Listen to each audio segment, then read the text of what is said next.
Hello guys, आज हम पढ़ने वाले हैं क्लास 12 हिस्ट्री का chapter framing the constitution. And आज उसमें हम पार्ट 4 पढ़ेंगे, जिसमें पढ़ेंगे the powers of the state. तो जब हमारा कॉन्स्टिट्यूशन बन रहा था उस टाइम पे स्टेट और सेंट्रल गवर्नमेंट के बीच में कैसे पावर्स डिवाइडेड होंगी, ये कैसे बना, ये हम यहाँ पे पढ़ने वाले हैं।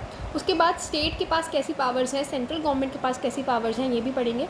एंड ऑल्सो कि उस टाइम पे हमने सेंट्रल गवर्नमेंट को ज़्यादा पावर दी, ये क्यों था, ये भी पढ़ेंगे। उसके बाद हमारे पास 3 लिस्ट होती हैं, एक होती है union list, state list and concurrent list. इन तीनों में पावर्स जो हैं वो डिवाइडेड होती हैं।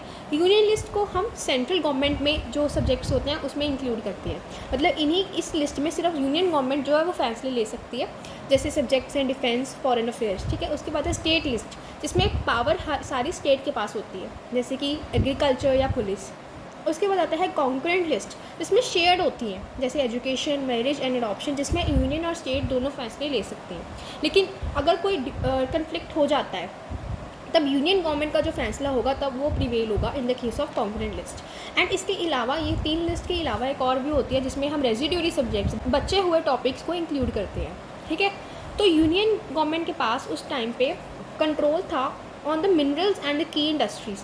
मिनरल्स जो हमारे इंडिया में थे, ये जो भी मेन इंपॉर्टेंट इंडस्ट्री थी, वो उन सबका कंट्रोल यूनियन के पास था, ठीक है।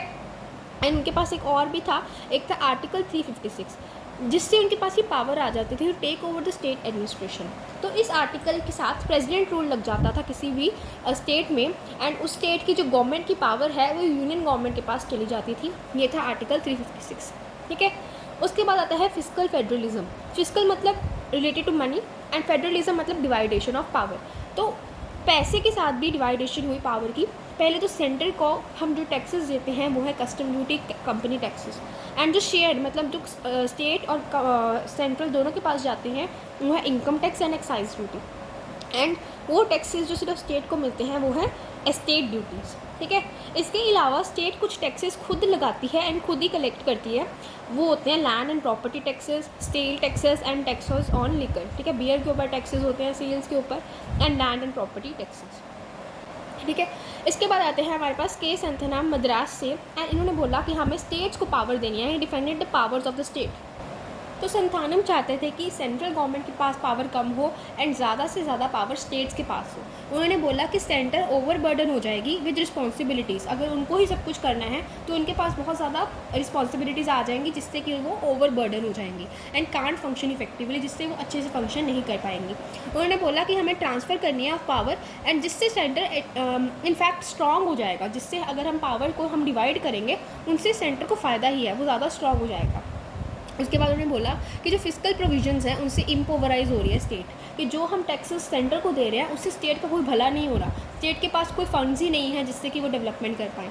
इसलिए ऑल टैक्सेस सेंटर के पास हैं, जिससे कि स्टेट को कोई फ़ायदा ही नहीं हो रहा, स्टेट के पास कोई फंड्स नहीं है, एंड उससे वो इम्पोवराइज हो रही है, ठीक है। उन्होंने बोला कि after few years all states will rise in revolt, कि टाइम आएगा जब स्टेट्स जो है वो रिवोल्ट के लिए राइज कर जाएंगी, सेंटर के खिलाफ हो जाएंगे, ठीक है। But they wanted a strong central power. तो उन्होंने बोला कि इतने सारे प्रोविजंस के बाद कि स्टेट को ज़्यादा पावर दीजिए, लेकिन फिर भी उन्होंने सेंट्रल गवर्नमेंट को ज़्यादा स्ट्रॉन्ग रखा। अम्बेडकर का केस है कि उन्होंने चाहते थे कि स्ट्रॉन्ग एंड यूनाइटेड सेंटर हो, कि सेंट्रल गवर्नमेंट के पास बहुत अच्छी पावर्स हो, एंड उन्होंने बोला कि हमें गवर्नमेंट ऑफ इंडिया एक्ट जो कि 1935 से बना था उससे ज़्यादा पावर्स हमें स्टेट को देनी है। उसके बाद गोपाल स्वामी अय्यर नागर ने बोला कि हमें centre should be strong as much as possible, जितना हो सके सेंटर को स्ट्रॉन्ग कीजिए।